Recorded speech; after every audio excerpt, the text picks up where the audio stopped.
We have been in a fog, and as we've emerged, we see that the world's been pushed to the brink. And so have you. I'm Dr. David Orrs, I'm the Doc of DeFi, and I invite you into the Doctor's Lounge.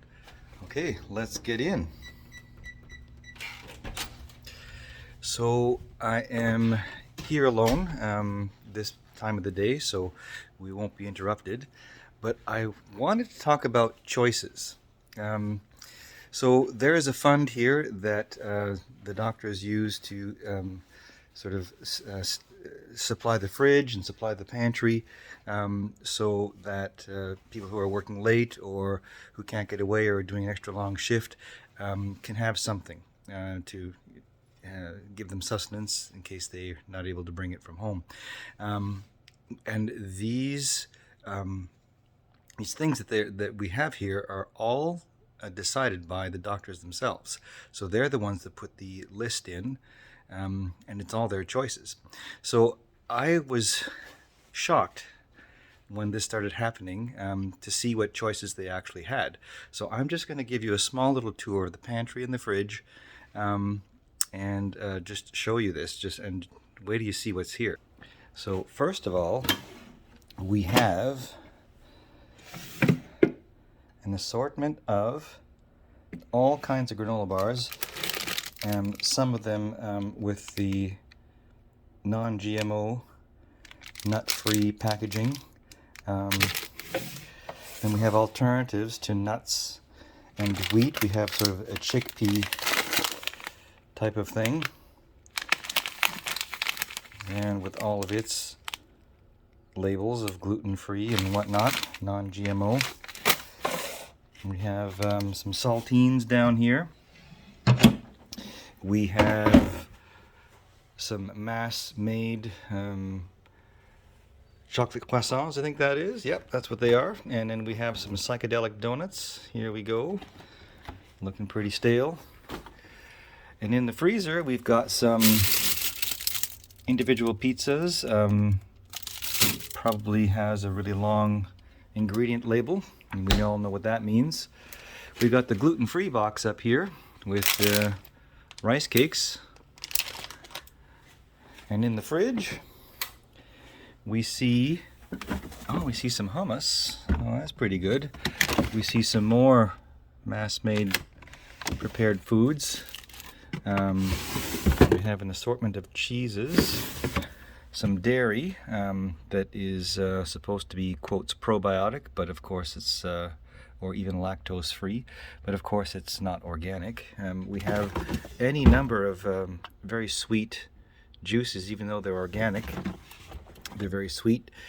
We got some rice pudding. Sometimes this is tapioca, it depends on what's decided. And we have some veggies that are non-organic as well, and then some fruit down here. And then we have these branded products here. Pomegranate is supposed to be very, very good for you. However, when you check the label, you find otherwise. And those are the choices. And and there's one thing I actually found way in the corner. I didn't show you back here where no one can barely see. We have pistachios. So of all of these choices, as a matter of fact, there is not a lot of discernment for quality. There's not a lot of discernment for origin, such as organic versus non-organic, or what country they come from. Not a lot of discernment for whether there's pesticides or preservatives being used. Of course, there's a lot of processed food in there. And even, the fruit and veggies fall victim to the fact that, yes, there was no attention paid to sourcing, to quality of those. And although traditionally they might be a good choice, if you dig deeper, you'll find that, because of pesticides or other things that could be exposed to nutrient deficiencies in the soils, they might not be as healthy as one would think. And this is, in this place, full of people who have an education in health. And those are the choices that are made. The reason why I brought you in here is because the conversations in here are shifting a little bit. Of course, we're here. We do discuss, patient care. We do discuss, what the best patient plan, care plan would be for the patients. Over lunch, we talk, and they can talk about their interests, their hobbies, their travel. But we're starting to talk about crypto. Absolutely, we have. I've noticed this in the last 4 months or so. Crypto is definitely something that we are discussing here. I kind of bite my tongue because this is a tight-knit group, and I don't want to let on that I have very much knowledge, because I don't want to ever be put in a position of offering financial advice. But I bite my tongue a lot here because, again, it's about choices. And the vast majority of doctors here are having someone else manage this for them. So it's a portfolio manager, or they're paying someone who is supposed to be a crypto specialist. And, I just feel as though it defeats the purpose of what the metaverse and the blockchain and the crypto space kind of stands for. It stands for peer-to-peer. It stands for a place where you can be in charge, be in control of your own destiny, of your own assets, without an intermediary. So, yes, to each his own. And at some point, for the sophisticated things, portfolios and very knowledgeable asset managers can be something that you can use. I might use that in the future at some point. But for the basics, for the beginning, for this time when it's still early in the adoption of this space, it's a really great frontier.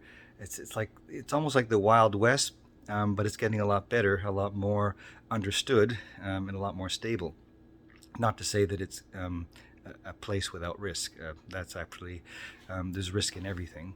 But yeah, I just find that you should be the one getting into it. You should be the one doing the nitty gritty, at least in the beginning. Understand what Bitcoin is. See what Ethereum is and what the difference is. One is a hold of value. One is sort of a way that you can sort of invest in the functionality of the blockchain. And of course, all of the varying sectors like the NFTs and all that kind of stuff. So it's just just about choice. It's great, though, that the conversation is starting to happen here. And that's probably why I kind of tie the two together in my videos, health and wealth. This is a perfect example of where those two things where we can draw some parallels there. Anyways, we'll catch you on the next video.